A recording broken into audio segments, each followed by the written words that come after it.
Coming up on the show, parts of Texas are still dealing with the deadly effects of flooding over the holiday weekend. We're going to get the latest on the response from Washington. Also, we're going to take a closer look at why the city of Atlanta officials are looking to give people more sidewalk access and if the plan is working. And we'll tell you how much bed bugs are biting here across Metro Atlanta and what you can do to protect yourself. You're going to need to do that. This is The Take. Let's get it.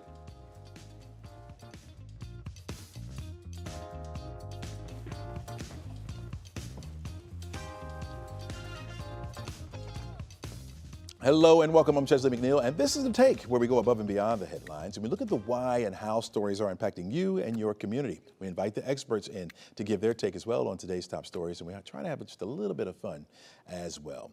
Today we begin with President Trump celebrating the 4th of July holiday by signing into law his One Big Beautiful Bill. Nearly 900 pages of legislation puts into motion many of the president's fiscal objectives for his second term. Among the highlights, the package makes the 2017 Tax Cuts and Job Act provision, which was set to expire this year, permanent. It also imposes work requirements for many adult Medicaid recipients, and it boosts the Pentagon's budget by $150 billion, along with increased funding for border security. At the signing at the White House, President Trump touted the perceived broad scope brought forward by the budget package. I've never seen people so happy in our country because of that. Because so many different groups of people are being taken care of, the military and civilians of all types, jobs of all types. We're adding things like the biggest tax cut in the history of our country, child tax credits. So many things are being added that we wouldn't even have time to discuss them. All right, here this morning is Stacey Fox. She's the head of the Georgia Budget and Policy Institute. Welcome to the show, Stacey. Good morning. How are you? I'm doing pretty good. When you look at this bill, right, what is the single biggest impact you think it will have on folks right here in Georgia? I think the single biggest impact is taking away access to food and health care for hundreds of thousands of Georgians, unfortunately, and putting money into the pockets of wealthy corporations and individuals. Regarding those tax cuts, right? Let's start off with that first thing. President Trump's first term as he was president, who actually benefited here the most, and who's left with carrying the biggest load, you think? Those who are already carrying the heaviest load, those who need support from our communities and from our government and deserve it, are going to be faced with more requirements, like you mentioned, work requirements that are going to inhibit their access to things like SNAP and Medicaid throughout the state. You mentioned Medicaid. Let's talk about that a little bit here. How real is the risk for thousands here in Georgia for that? Hundreds of thousands of Georgians, over 700,000 Georgians are at risk for losing access to health care, on top of the fact that this bill limits our abilities to support rural hospitals, and we already have a number of rural hospitals across the state at risk for closing. So that's how it's going to show up in real life when it comes to this loss of Medicaid, right? Absolutely. People might not have insurance coverage, and they might not have a hospital to go to. Do you see anything good out of this bill at all? Well, it's a big bill. I don't know that I would call it beautiful, but it's definitely big. We'd definitely like to see the child tax credit. We don't love the refundability of it, but nice to see a little bit of an increase there. Wow. There are some, we'll talk about we talked a little bit about the tax breaks, but you're saying that is going to go on the shoulders of those who are already lifting the load, right? Right, and increase our deficit. While we've been talking about that for quite a while now, this bill is going to increase the deficit, the federal deficit, by $3.4 trillion. So it's not as if we're decreasing costs by cutting these services to Americans and Georgians in specific. And the other thing I would mention is that while we have a surplus in the state of Georgia's budget, it's not enough money to cover this gap. So our legislators are going to have some hard decisions to make when they come back to the Gold Dome next year. Yeah, we talk about next year, right, when the bill kicks in. What should working class Georgians really be paying close attention to? Well, I think they're already facing impacts from things like tariffs and increased costs in their grocery stores. Some of this bill will take years to come into effect, but I think unfortunately they're going to have already started to see the impact of some decisions by this administration that's only going to get worse. What kind of pushback do you think it's going to get, as far as parts of this bill, and will they be effective at all? I mean, the pushback as far as from citizens and from some lawmakers as well. Well, I did see a poll this morning that said that lawmakers in Congress are worried about the impact on the midterm elections at the tune of 75, 80% of them. So I think that's where we're going to see an impact is what people expect from their government and who they want sitting in those seats making decisions for them. Do you expect any Republicans to campaign against this bill? To campaign against the bill? Yeah, or when we talk Well, about we saw a few vote against, just a couple. I don't know in Georgia that we'll see that at all, but maybe around the country we will. I think it's a sad day, for us in Georgia and across the country as these services get cut. Yeah, one of the first areas you think that would you think Medicaid will be like the first area impacted the most, or will be felt the most? You think? Well, I think in Georgia, we'll see the biggest cut from SNAP since we're not an expansion state. We haven't expanded Medicaid, but certainly Medicaid's at risk too. And these are the same families. So let's not pretend that these problems aren't compounding on the same families that are living across our state. Yeah. Stacey Fox, thanks so much for joining us. Thanks so much for your insight. I mean. All right, take care. All right, folks, it is going to be a hot day. If you have to work outside today, make sure you take the necessary precautions. It's going to be a hot one. You're looking at 96 for an afternoon high temperature. Only a 20% chance for some of us, few of us, one or two of us, to see some relief from the heat. It's going to be a bit on the steamy side, as you can see. When you factor in the humidity with that 96, it's going to feel like maybe 100 or 101 today. We'll do it again tomorrow, pretty much the same, 95 degrees for the high temperature, 30% chance for an isolated shower or two, and we'll hold on to that for Wednesday as well. As we get toward Thursday and Friday, that's when the chance for rain will start to increase on us. You're looking at 91 on Thursday, Friday 88, so we take a dip out of the 90s, so that'll break the wave, and then we go back up again. So as we go down to a 20% chance for showers on Saturday, Sunday, that temperature will start to heat back up to the low 90s. 91 on Saturday, Sunday will be at 92 degrees for the forecast high temperature. Keep in mind that we should be around 90 this time of year, so we're well above that to start off the work week. So no, it's going to be hot. Even though we don't have any advisories or warnings or anything like that, you definitely need to take the necessary precautions of taking breaks, especially if you work outside. Get into the air, cool off a little bit, and then go back outside and complete the work that you have to do, and then get back in again because it's going to be hot. Hey, don't go anywhere, folks. You're watching The Take, and we'll be back right after this. The death toll keeps climbing from this weekend's powerful flooding across parts of Texas. Right now, 81 have lost their lives across 6 counties, including 28 children. The flooding came from a surge of 20 to 26 feet on the Guadalupe River, causing widespread damage. Officials say 27 campers are dead and 10 children are still missing from Camp Mystic. That's a private Christian summer camp for girls. Over the weekend, we learned that the granddaughters of U.S. Congressman Buddy Carter from Georgia were also at that camp. All right, Buddy Congressman, we hear from him and what he had to say about it. Immediately, I started praying and didn't cease praying until we found out they were okay. There was a period of time when we didn't know what their status was. The Trump administration is on the defense today after officials in Texas criticized the National Weather Service for underestimating the amount of rainfall. Let's bring in NBC Washington correspondent Alice Barr, who's been covering politics for years now. And Alice, break down the contrast between what the White House is saying and what the folks in Texas are saying about this. Yeah, there's been some mixed reaction because some people in Texas are saying that they felt like they got notifications and, are not criticizing the National Weather Service. But there's certainly a section of people who feel like the alerts didn't come out early enough, that there wasn't enough warning about how devastating the rainfall was going to be.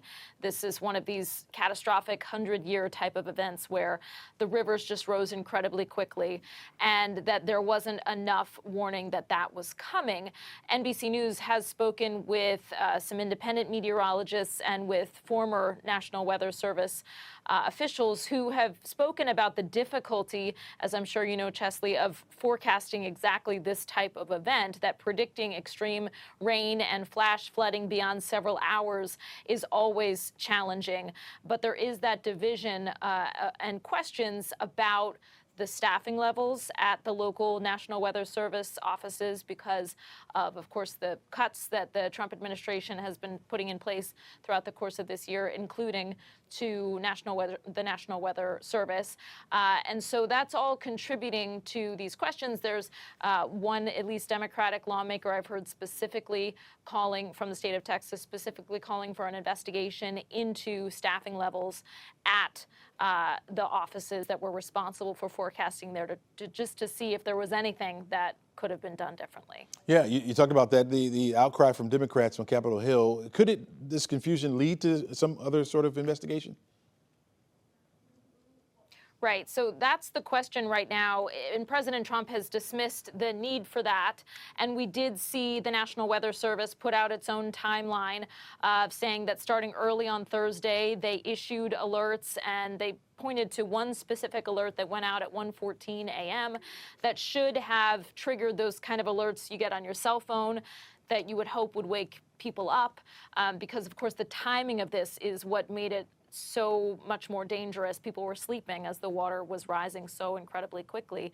But yeah, questions again about the staffing. We can go back and say that the Trump administration this spring laid off National Weather Service employees and offered buyouts and early retirements. And by early June, the Weather Service had lost about 600 employees.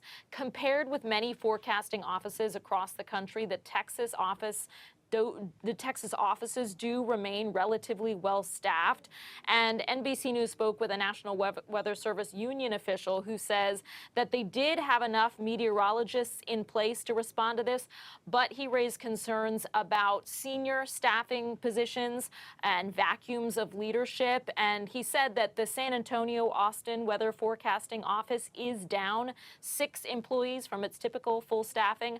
The San Angelo office is short 4 staff members, and among them is a senior hydrologist, which is a critical role for analyzing stream flow and working on flood response. So that's the kind of thing that the critics want to look more closely at, while the Trump administration is saying, you know, the National Weather Service did its job, and that kind of regardless of the questions about who was here, who was there, that the alerts went out and that everything, you know, operated sort of as best it could under some obviously incredibly challenging, in the end, incredibly tragic circumstances. Chesley. Yeah, that's all right. Yeah, we'll be talking about this further, I'm sure. Thanks so much for joining us this morning.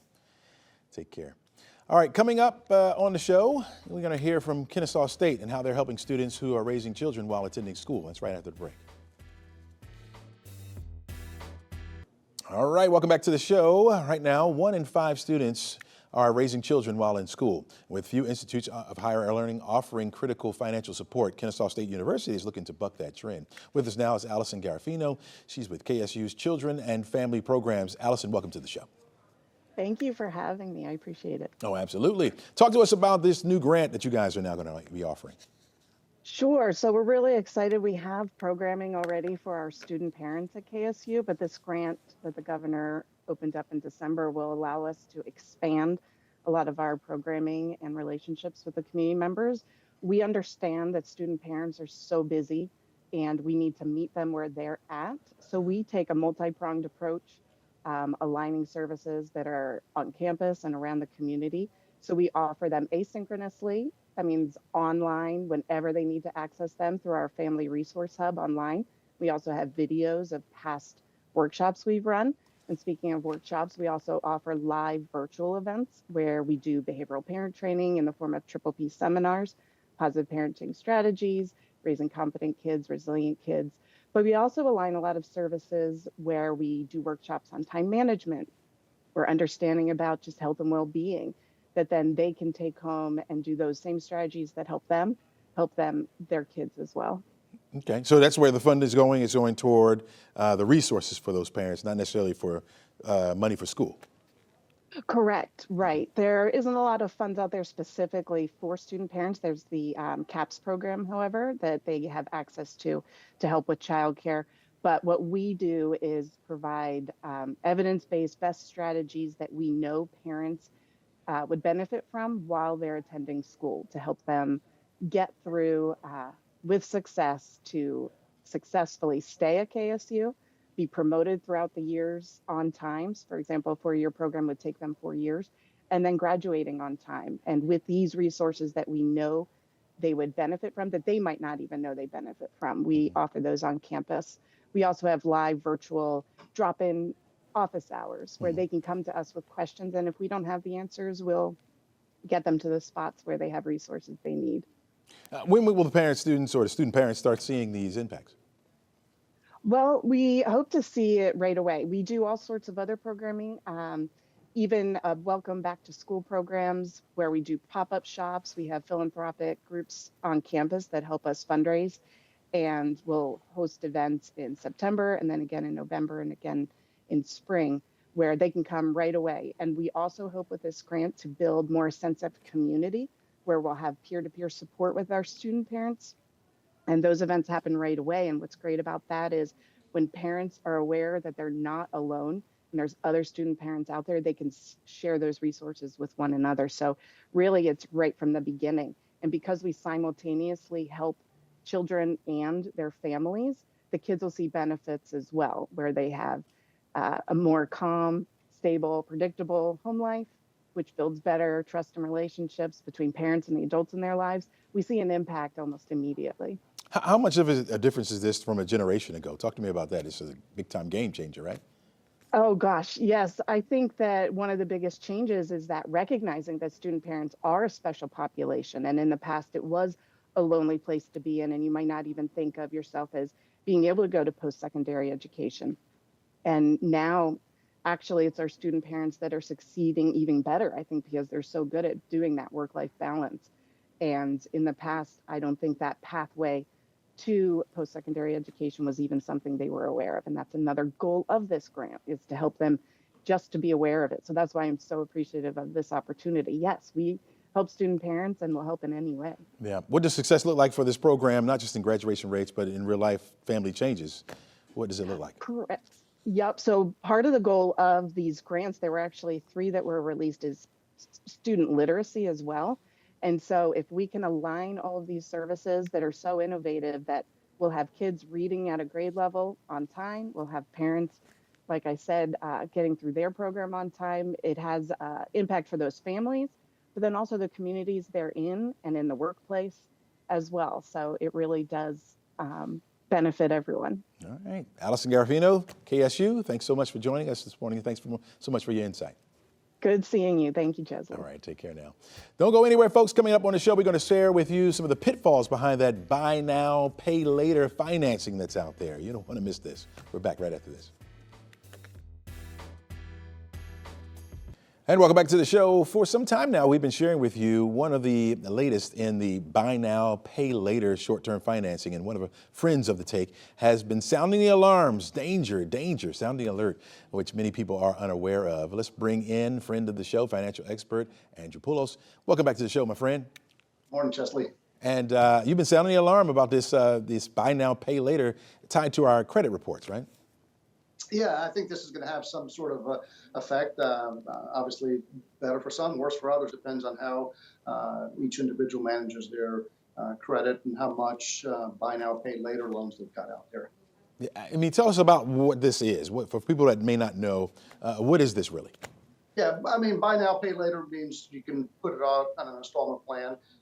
There's companies, popular ones are Affirm and Klarna. So it could be anything from, for example, buy whatever you're going to buy and pay it over 4 installments interest-free, or it could be pay it over 24 installments, for example, 36 or 12, whatever the case might be. It's over an installment plan.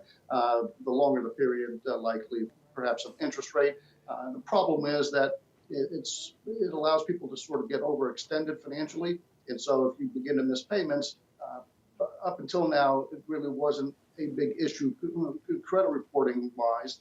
But now the credit reporting agencies, FICO, is going to start reporting in September, and that's where the issue is. If you had late payments, those late payments will now begin to appear in your credit report. Of course, that'll have some sort of a negative impact. Andrew, are these the ones that we see when you're on your phone? Maybe you're shopping a little bit there. You see some sneakers you want, for example, and it says, you can pay $150 now, or you can pay 4 installments of $30. Is this what we're talking about? Yeah, that's the sort of program we're talking about here, right? So you go out and buy things.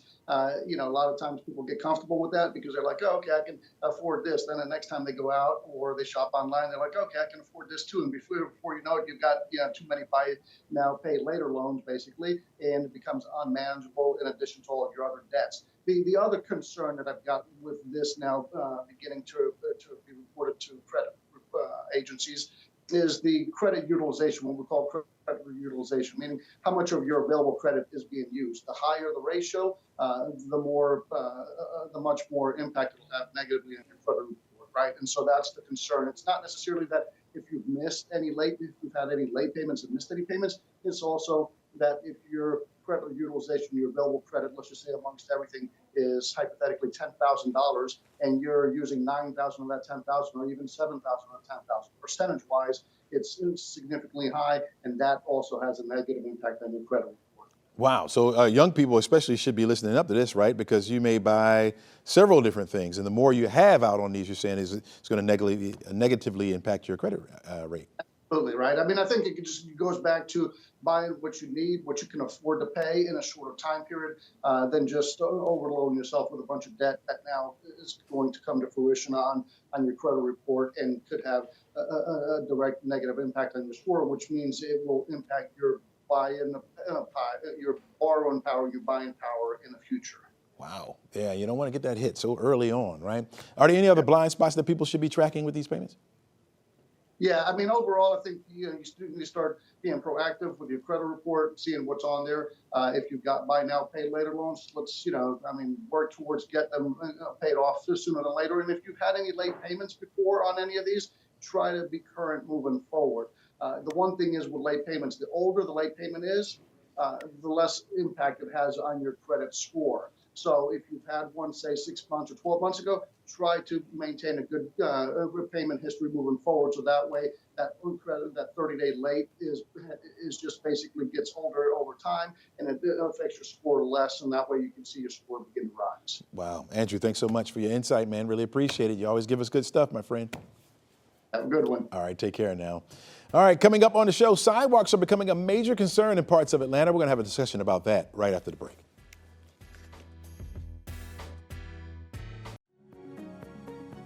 Well, Atlanta streets were built for cars, but now there's a new push to shift the focus more toward, or at least from wheels to your feet.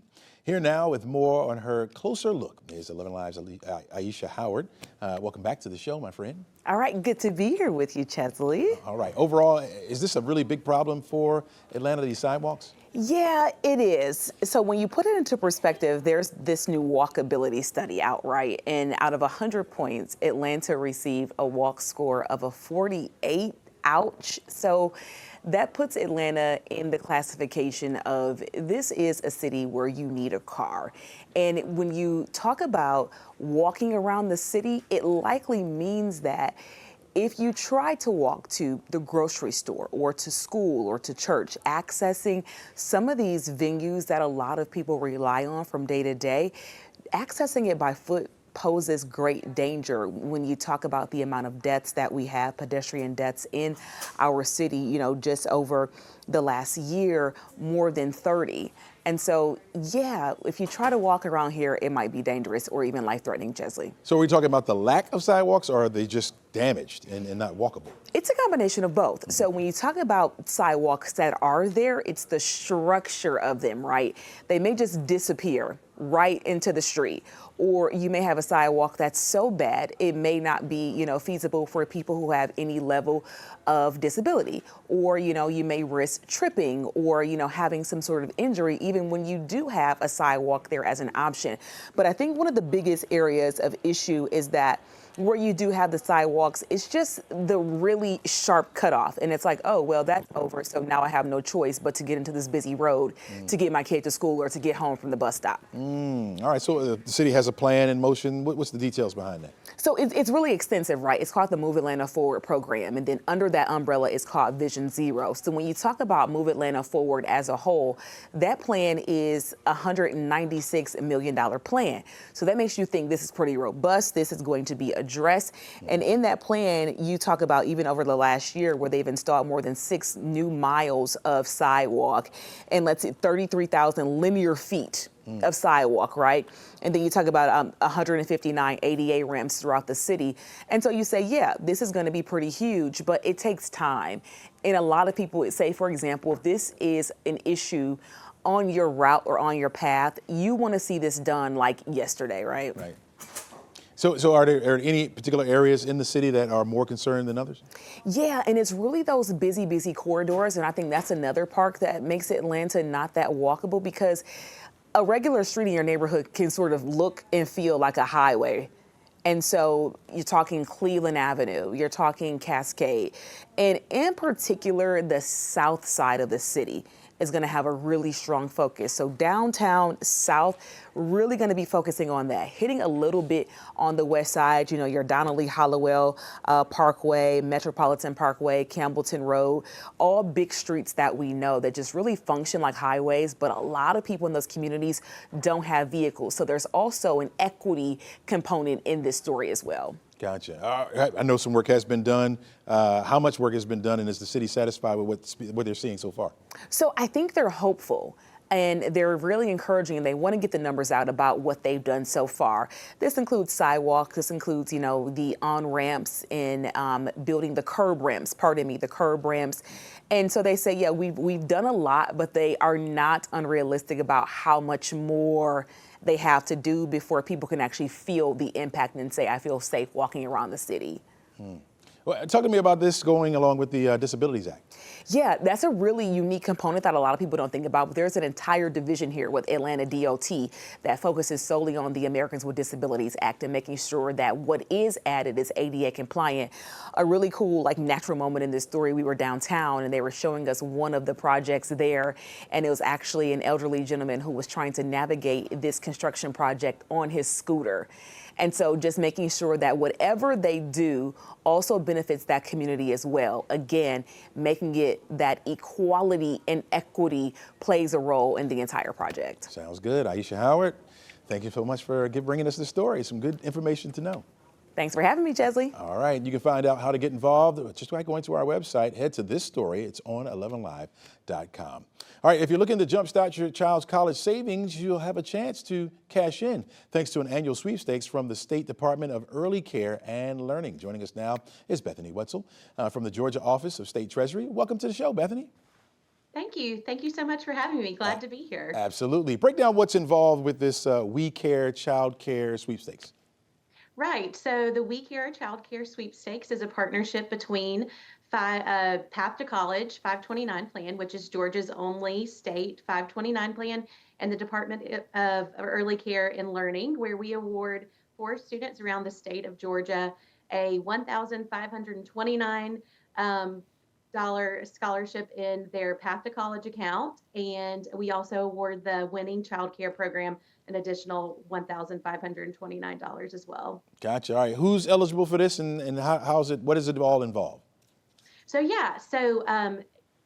children that are participating in a child care program this summer who are under the age of 13, their parents just need to go online and enter the sweepstakes program at path2college.com. And it's as easy as that. It's also a way to go ahead and get those parents and family members thinking about starting a college savings journey for those kids. Yeah. What's the payout for this? So the payout for the sweepstakes is $1,529 in a Path to College account. So we're seeding a Path to College account for 4 students, and then again awarding the child care facility an additional $1,529 that they can do whatever they want to support the children that they are working with at their program. You said $1,529. That's just a unique amount. Is there a reason? It is a very unique. So we're playing off of that. It's a 529 plan. So there we go. Went right over me there, but I get it. I get it. When you think about how that stacks up on the average of $6,500 for the academic year here to pay off the mandatory fees, is there more of a drop in the bucket, or is it a helpful boost? Are you finding that out to be the case? So it's a great boost, especially the earlier you save, the better, because you can take advantage of those compound savings and the unique tax benefits of a 529 plan, where you can experience tax deferred growth. You can have tax-free withdrawals for qualifying education expenses. And then if you are a Georgia resident who is investing in the Path to College program, you can experience a state income tax deduction up to $4,000 per beneficiary if you're filing separately, or up to $8,000 if you're filing jointly. So even that income savings, so you can reinvest that savings that you're receiving from your income tax deduction into your Path to College program. So the earlier you save, the better. Also, just any little amount that you're saving for a child and that they know that you're saving for them really encourages them that you believe in them and that they can go and have post-secondary opportunities. Gotcha. Talk to me about how the 4 winners are selected and how is it evenly distributed? How do you keep it evenly distributed across the state? Right. So they are randomly selected throughout the state, and we award to 4 different regions.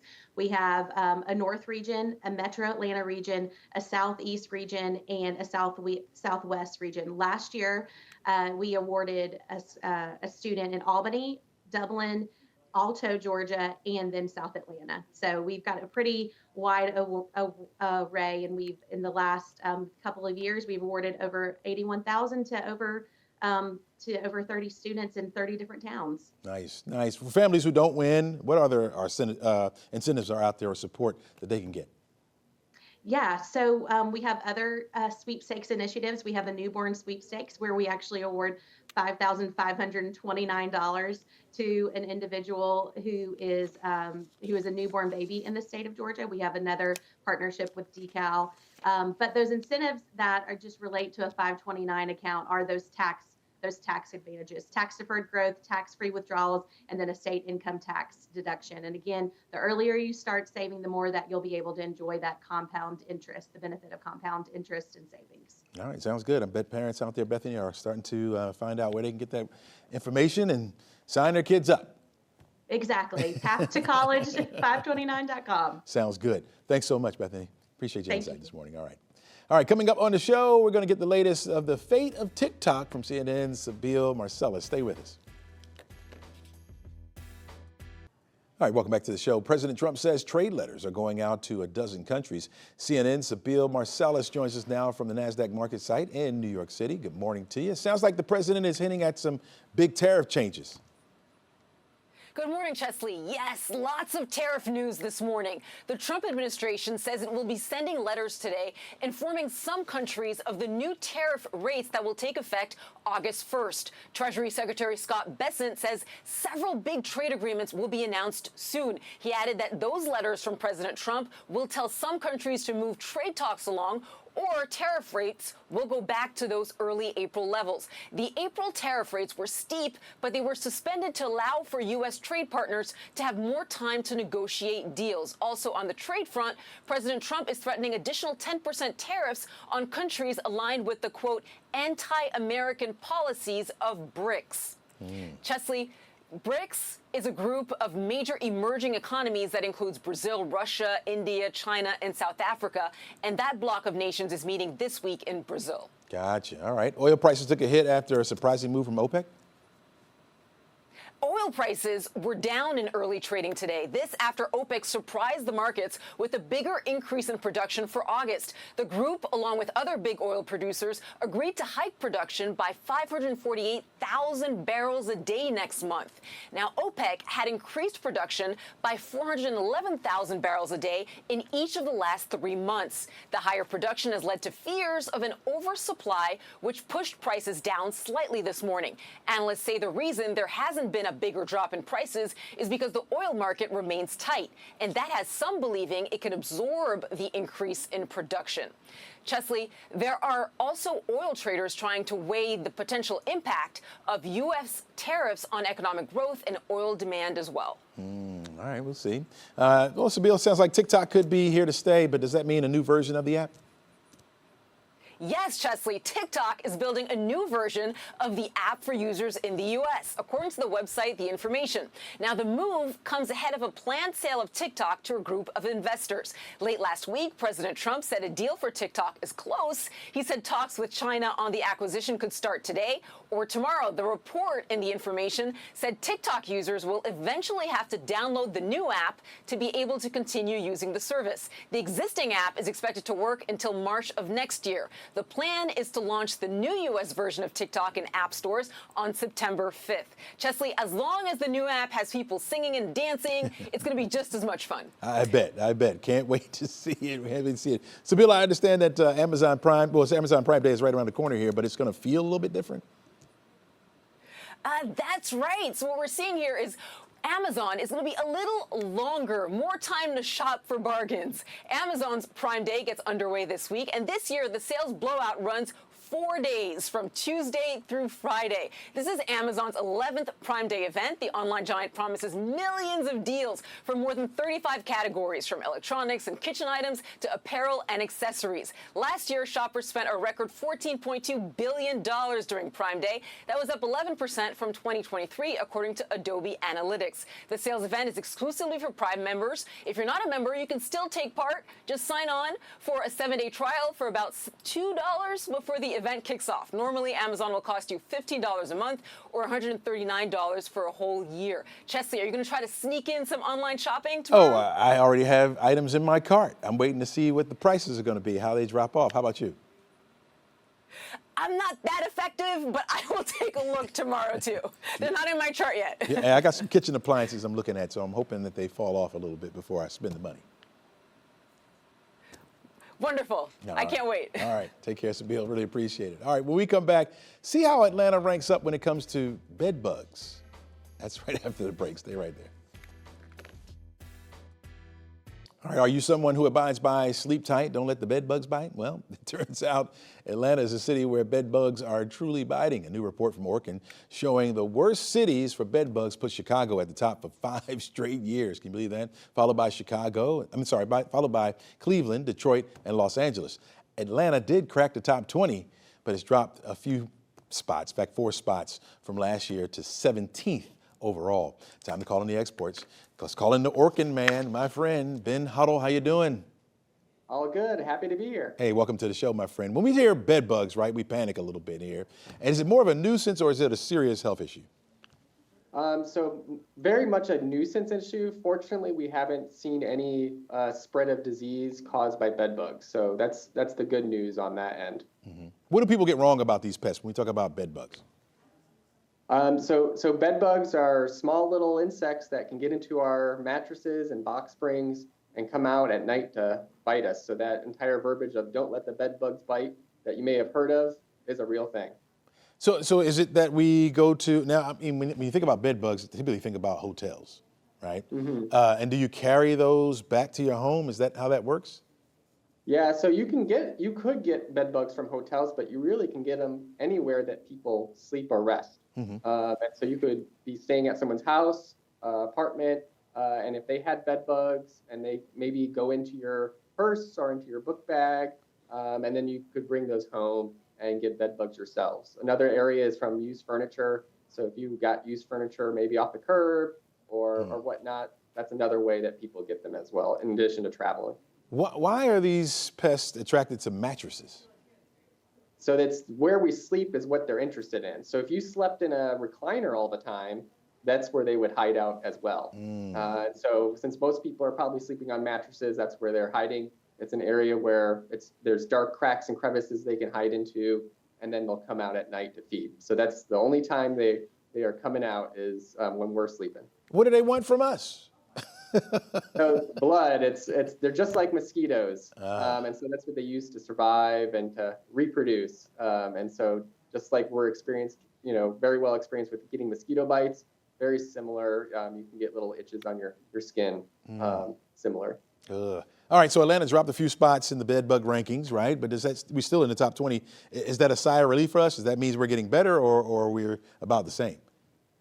So it's interesting, bed bug levels when we were back in 2020, when people weren't traveling as much, started to decline across the country. And I think we've seen a little bit of an uptick in bed bugs after people have started to travel over the last 5 years. And so I think it's pretty, we'll see a little bit of an increase, I think, over time. as more and more people travel over the years. Yeah. Is Chicago just one of those hot spots because a lot of people go in and out of there? It seems like Atlanta would be equivalent to as far as travel-wise, but what makes Chicago so hot for bed bugs? So it's central in the country. A lot of people traveling in and out of that area. So any big city that has a lot of people coming in and out and a large population of people would be more likely to have maybe larger bed bug issues. Clearly, so I'm sure New York is also, one of those, areas that has a lot of bed bugs, and then, LA. So any of these large cities that are having a lot of travel. Yeah, clearly temperature doesn't matter much, right? You talk about Cleveland being up there, or are they more drawn to a cold weather city?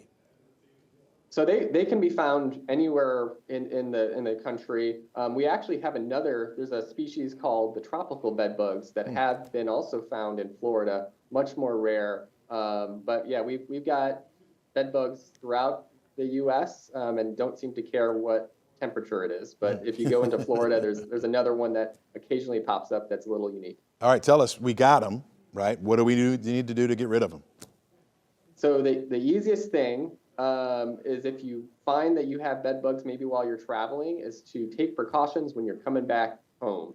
And so if you take all your clothing and whatnot and put it in the dryer on high heat, that will kill anything that's in there. And then just making sure that when you bring your luggage bag in, I wouldn't plop it right on your bed, especially if you've been somewhere that has had bed bugs. You can do an inspection of the luggage itself. And if you're ever in doubt, you can always get a professional pest management company to come out and take a look.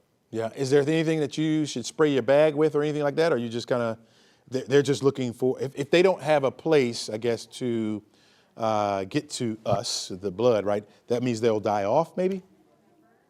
Over time, unfortunately, bed bugs can actually survive a long time without feeding. Believe it or not, I did research on bed bugs when I was at University of Florida, and I actually kept some alive without feeding for over a year. And so it's hard to kind of wait them out, but they won't do well over a long period of time. But yeah, you want to take a look at your luggage, see if there's anything crawling on it, and then kind of go from there. All right. Thanks so much for joining us with that news. Really appreciate it. Yeah, no problem. Happy to be here. Take care. All right, folks, we have another look at your forecast, plus my final take after the break. Should have been on bed bugs. Hot, hot, hot, folks. It's going to be a hot one out there today. 96 for the afternoon high temperature. Partly sunny skies by the time we get to the afternoon. Only a 20% chance for an isolated shower.